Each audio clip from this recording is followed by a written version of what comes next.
আরে গাই বাছুর দিয়ে গাই বলে চার জীবনে আসবে নাকি?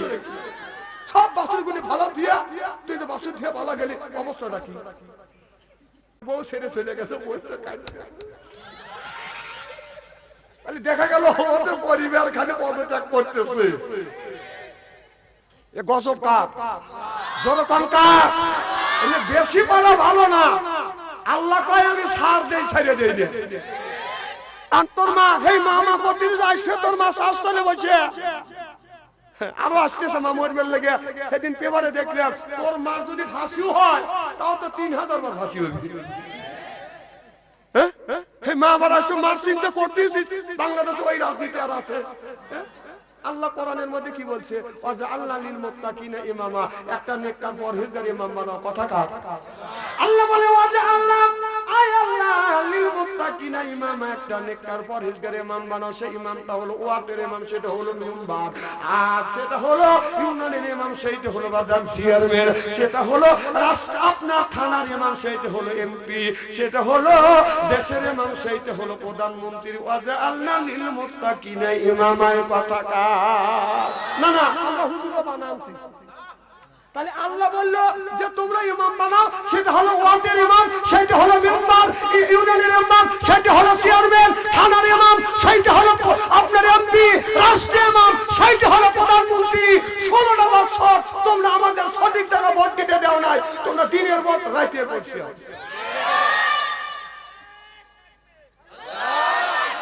এনে তাকবীর দেওয়ার জায়গা।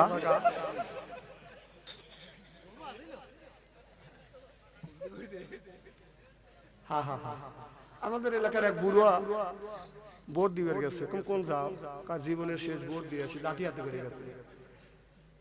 গেছে আর কোন চাচা তোমার ভোট হয়ে গেছে? কও কি বাপু? আমি আসলাম জীবনের শেষ ভোট দিবে, কখন মারা যায় আল্লাহ কখন নিয়ে যায়। কারণ না তোমার ভোট না রাইতেই হয়ে গেছে। ভোট না দিনই হয়, কারণ না এই সরকারের ভোট রাইতেই হয়। দিনের বেলা খালি ঘোষণা আর গোনাগুনি হয়।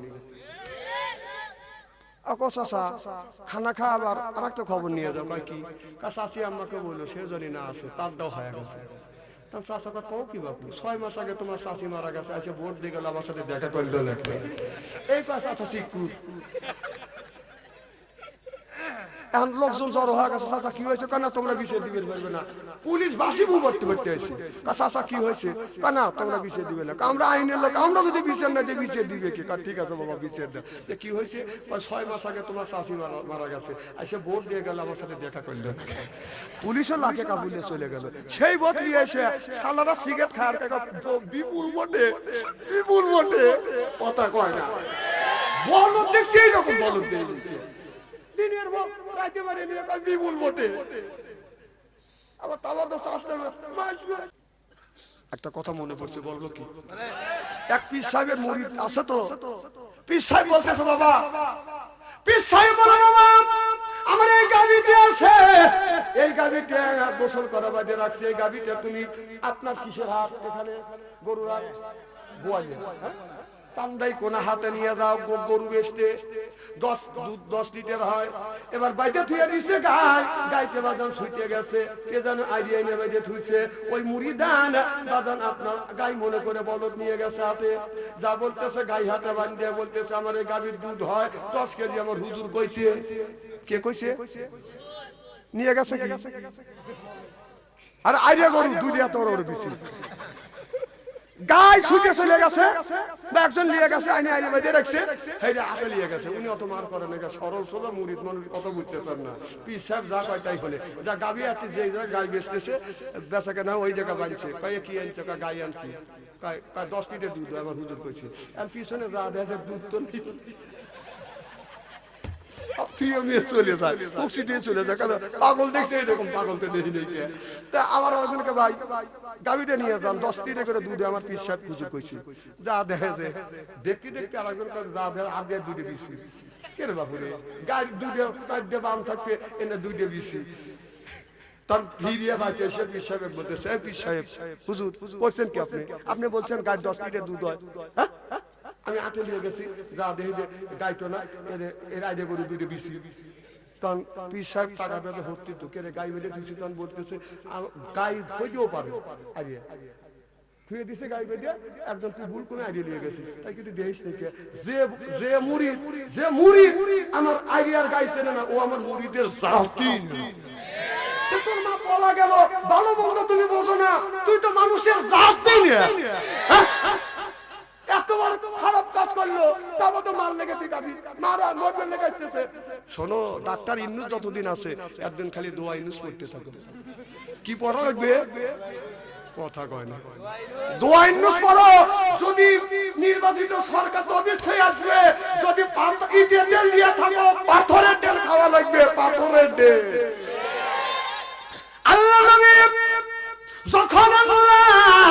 নবী যখন আল্লাহর নবীর কাছে যখন কোরআনের আয়াত বাদান নাযিল হলেন আল্লাহর নবী ইহুদিদের কাছে যাইয়া আবু জেহেলের কাছে যা বলেন এটা আল্লাহর ভাষা আল্লাহর জমান নবী ধর্মীয় ভাব সুবহানাল্লাহ তো জোরে বলো এগুলি পড়ো এটা রিসার্চ করো এটা গবেষণা করো আল্লাহকে আল্লাহ বলে মানো আর আমি নবী আমাকে নবী বলে স্বীকার করো সুবহানাল্লাহ বললেন না আবু জেহেল চিন্তা করলো মুহাম্মদ সাল্লাল্লাহু আলাইহি সাল্লাম এইভাবে যদি কলমা দাওয়াত দেয় তাহলে আমাদের বাবা দাদার ধর্মের মুখে বাদান চুনকালি পড়ে যাবে আবু জেহেল মানুষেরা যখন হজ করার জন্য যখন মক্কায় আসছে কিছু লোককে বাদান 3 মাইল আগে থেকে বলতেছে তোমরা এই রাস্তা দিয়ে যাও না এই রাস্তা দিয়ে যদি যাও একটা পাগল দেখবে একটা পাগলকে যদি দেখো পাগল দেখলে তোমরা সহ পাগল হয়ে যাবে এবার সব মানুষ চিন্তা করতেছে জীবনে বহুত পাগল দেখছি পাগল দেখলে মানুষ পাগল হয় না তারা চিন্তা করলেন মুহাম্মদ সব দলে দলে বাদান রওনা করলেন আবু জেহেল বলে তোমরা কই যাও বলে আপনারা তো বলেছেন মুহাম্মদ নামে একটা পাগল দুনিয়ায় আবির্ভাব হইছে এই পাগলকে কেউ যদি দেখে মানুষ সহ পাগল হয়ে যাবে আমরা প্রতিজ্ঞা করছি মুহাম্মদ সাল্লাল্লাহু আলাইহি সাল্লামকে যতক্ষণ পর্যন্ত না দেখব এতক্ষণ গোসল করব না খানা পিনা করব না আল্লাহু আকবার আবু জেহেল মাথায় হাত দিয়ে বসলো আর চিন্তা করলো আল্লাহ আর চিন্তা করলো মুহাম্মাদের বিরুদ্ধে টাকা খরচ করলাম আমি কাজে লাগলো মুহাম্মদ সাল্লাল্লাহু আলাইহি সাল্লামের সিল্লাকান আল্লাহু আকবার আমার ভাইরা আমার এবার আবু জাহেল তখন ঘোষণা দিলেন লা তাসমাউ লিহাযাল কুরআনি ওয়াল গাউফি কুরআন বলতে দেওয়া যাবে না চলতে দেওয়া যাবে না এইটা হলো আবু জাহেলের বাদান চক্রান্ত আবু জাহেলের একটা আইন ঠিক আমরা 15টা বছর আমাদের এই কোরআন চলতেও দেয় নাই বলতেও দেয় নাই কোরআনের মাহফিল থেকে আমাদের অপমান করে বের করে দিয়েছে না না এই আয়াতটা আমরা মোল্লারা বানাইছি কথা কার তে আল্লাহ বললেন লা তাসমাউ লিহাযাল কুরআনি ওয়াল গাউফি যে কোরআন আবু জাহেল বলেছিল কোরআন চলতেও দেওয়া যাবে না বলতেও দেওয়া যাবে না আমার 16টা বছর কোরআন চলতেও দেয় নাই বলতেও দেয় নাই তারপরে কয় মা আসবে আমরা তো তোদের ভালোবাসা রাখে দিছি কিছু বলতেছি না এই তো মসজিদে যা সিজদা দিয়ে আল্লাহ শুকর আদায় করা উচিত কারণ তোদের নেতারা বলছিল যে আওয়ামী লীগ সরকার চলে গেলে একদিনে 2 লক্ষ মানুষ গায়েব হয়ে যাবে একটা লোক গায়েব হয়েছে তোরা একাই বলেছিস কেউ কি আমরা দাওয়াইছি নীরব একটা লোক মারছে কথা কয় ও আজি কথা বললাম না কি কথা বল না কে না না কোন দলের লোক আগে মারছে কয়টাক মারি ফেলেছে তোরা তো আনুমানিক করছিলি 2000 লোক একদিনের মধ্যে এক রাতের মধ্যে কয়টা মরছে মানে ওরা মিথ্যা কথা বলতে বলতে শয়তান ওদের কাছে থাকে না কথা বল না কে খারাপ লাগতেছে দেশটা দেউলিয়া বানাইছে সাবেক প্রধানমন্ত্রী দেশটা দেউলিয়া বানাইছে সাবেক প্রধানমন্ত্রী সোনার দেশটা শোষণ করলো লুইটা পুইটা খাইয়া রে প্রধানমন্ত্রী কোথায় রইলেন কামরুল ইসলাম কোথায় কাদের কাকা কই গেল সে ওই মহিলার শতাং শতাং কথা কোথায় রইলেন কামরুল ইসলাম কোথায় কাদের কাকা কই গেল সে ওই মহিলার শতাং শতাং কথা ওই দলের মানুষকে বাসাইয়া দলের মানুষ বাসাইয়া দিল্লি করলে বাসাবে প্রধানমন্ত্রী এই কথা বললি মোল্লারা রাজনীতি করে নামাজের কথা কয় জায়গা 82 টাকা। যাকাতের কথা 30 টাকা। কুতিবা আলাইকুমুস সিয়াম, রমজান মাসে রোজার কথা এক জায়গা ডাইরেক্ট আর এক জায়গা ইনডাইরেক্ট, তাহলে দুই জায়গা পাওয়া যায়। সুবহানাল্লাহ। আর কোরআন প্রতিষ্ঠিত করবার জন্য রাজনীতির কথা কোরআনের মধ্যে ডাইরেক্ট ইনডাইরেক্ট 903 জায়গা বলছে। সুবহানাল্লাহ। আমি দেখা দিতে পারি যে ডাইরেক্ট 500 জায়গার উপরে বলছে কোরআনের রাজনীতি। এগুলি আমরা বানাবানা আনছি। খুব খারাপ লাগতেছে। ছোট বাচ্চা ঠিক করতেছে, বুড়ো রাখা মরবি না মনে হয় আসবে। আমরা বললি কয় রাজনীতি, কয় যে ধর্মের সাথে রাজনীতির কোন সম্পর্ক নাই। আগে ধর্ম রাজনীতি এসে ধর্মের ভিতর থেকে। সুবহানাল্লাহ। একটু জোরে কর। কোথা থেকে? ধর্মের থেকে রাজনীতি এসে, রাজনীতির থেকে ধর্ম আসে নাই। আর তোমরা বলো যে ধর্ম আর রাজনীতি আলাদা। বাহ, যদি সমাজের মধ্যে কোরআনের মধ্যে রাজনীতির কথা যদি না থাকে, এই রাজনীতিতে কে তৈরি করলো? গণতন্ত্র গণতন্ত্র করা, গণতন্ত্র করতে গেছে নামাজের ভিতর থেকে গণতন্ত্র তৈরি হয়েছে। সুবহানাল্লাহ। একটু জোরে কর। নামাজে যখন আপনি দাঁড়িয়ে যাবেন, আপনাদের এলাকায় যদি একজন প্রধানমন্ত্রী দাঁড়ায়, প্রধানমন্ত্রী যদি যেখানে দাঁড়াবে তার পাশে একটা ভিক্ষুক বাদান দাঁড়াইতে পারবে কি পারবে না? ওই প্রধানমন্ত্রী কি বলতে পারবে আমার কাছে তুই হলো ফকির, ফকিরের কাছে যা বলতে পারবে?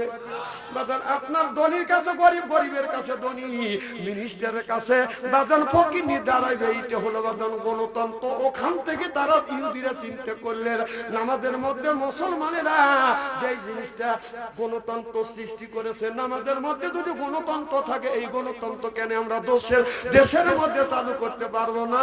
ওরা রিসার্চ করে গবেষণা করে গণতন্ত্র বাদান তৈরি করেছে। গণতন্ত্র মানেই বাদান সকলের বাদান স্বাধীনতা থাকবে। সিল্লেকন ঠিক কিনে? তাই গণতন্ত্র যদি হয় থাকে, গণতন্ত্র দোহাই দিছে 16টা বছর বাংলাদেশে কোনো গণতন্ত্র ছিল না। এই কথা বললি আমরা মিলে রাজনীতি করি। জীবনে আমি ইলেকশনে দাঁড়াবো, আপনাদের এলাকার মহিলা ভোটেও তো আমি দাঁড়াবো না, মহিলা ভোটেও তো আমি দাঁড়াবো না। আর আমরা হক কথা বলি কাজ রাজনীতি করতেছে। এ বাবা দাঁড়াস না বাবা, কষ্ট তো হবে। হক কথা বলি কিন্তু কষ্ট হবে। খুব কি খারাপ লাগতেছে? নারায়ণ আমার ভাইয়েরা ওদিকে যেতে চাই না। মুসলমান ভাইয়েরা, আল্লাহর ওলি বড় পীর আব্দুল কাদের জিলানীর কথা আমি বলতেছিলাম, মনে আছে? তেরে দিদা খোদা হামকো বানায়া, আপনা গোলাম বানা হামকো খোদায়া, আপনা গোলাম বানা হামকো খোদায়া। সিল্লাকান আল্লাহু আকবার।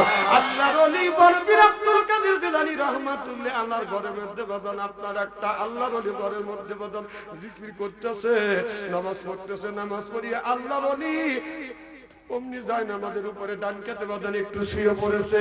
হঠাৎ করে একটা ওই জামানার মধ্যে সবচাইতে বড় চোর মনে মনে চিন্তা করলেন, জীবনে আমি বহুত জায়গা চুরি করছি, কোনোদিন ধরা পড়ি না।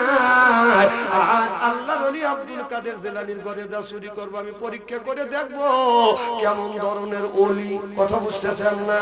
আল্লাহর ওলিকে পরীক্ষা করবার জন্য ওই বড় চোরটা বাদান যাইয়া ঘরে যা বাদান সিন কাটছে, সিন কাটিয়ে ঘরের মধ্যে যা দেখে আল্লাহর ওলির ঘরে বাদান কোনো কিছু নাই। আর এখন যে আল্লাহর ওলি বড় পীর আব্দুল কাদের জিলানী, তিনি তো একজন পীর ছিলেন, তার ঘরে বাদান কিছু নাই। এখন পীর সাহেবের বাড়িতে যা দেখেন, পীর সাহেবের বইয়ের বাদান 6 ভরি হলো সোনা, মিয়ার হলো 32 ভরি, পীর সাহেবের বাদান 50 ভরি। কথা কয় না? টাকা পয়সা দেয় না, পীর সাহেবের কামাই করা লাগে না, মুড়ি দেয় খালি খায় আর ফ্রিজে ঢুকায়। আম কলা নিয়ে যায়, আপেল নিয়ে যায় না, বাচ্চা মানুষ যায়, এদের পড়া আছে, ছাত্র মানুষ না। যাও 2-4টা ছাত্র বাবা যাও, রাত অনেক হয়ে গেছে। জিকির করো লা ইলাহা,